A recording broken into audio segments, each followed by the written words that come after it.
ଶ୍ରୀମନ୍ଦିର କାର୍ଯ୍ୟାଳୟରେ ପଞ୍ଜିକା ସମୀକରଣରେ ଦ୍ୱିତୀୟ ବୈଠକ ଶେଷ ହୋଇଛି।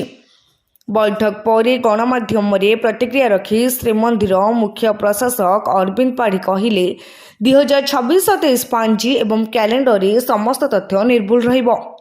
ଶ୍ରୀମନ୍ଦିରରେ ପାଳନ ହେବାକୁ ଥିବା ସମସ୍ତ ପର୍ବପର୍ବାଣୀ ସଠିକ୍ ଏବଂ ନିର୍ଭୁଲ ପାଇଁ ଆଲୋଚନା ହୋଇଛି। 5 ଜଣ ପ୍ରକାଶକ ନିର୍ଭୁଲ ତଥ୍ୟ ପଞ୍ଜିକାରେ ପ୍ରକାଶନ କରିବେ।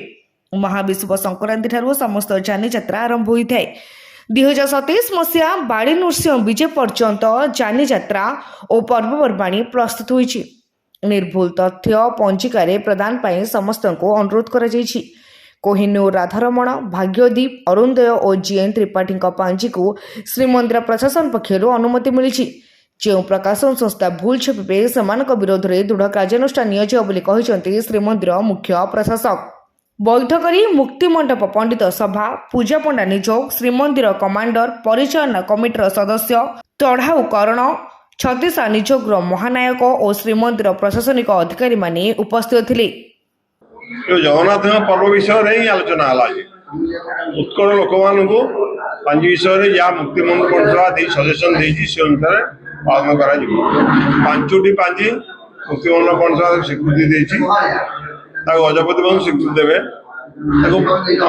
प्रशासन स्वीकृति दब यही पांचटी पांजी को समस्ते अनुगमन कर उत्कल चलो आउ जो पांची को आने नहीं विवाद कले आम तार कौन उत्तर दे पारू ना।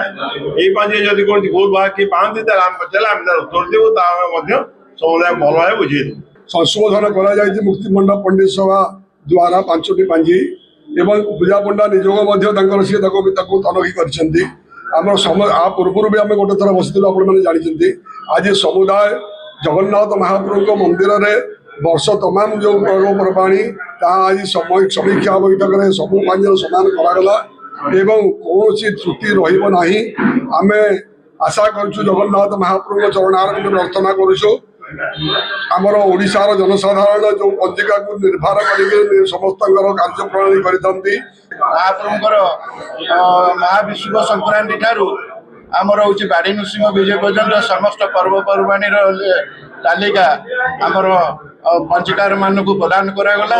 ये आज 5टी पंजिकार आम एठार योगदान करते एवं समस्त सहमति आगामी वर्ष 5 केमती निर्भुल भाव हम समस्त केमती समस्त दंडरू दूरे।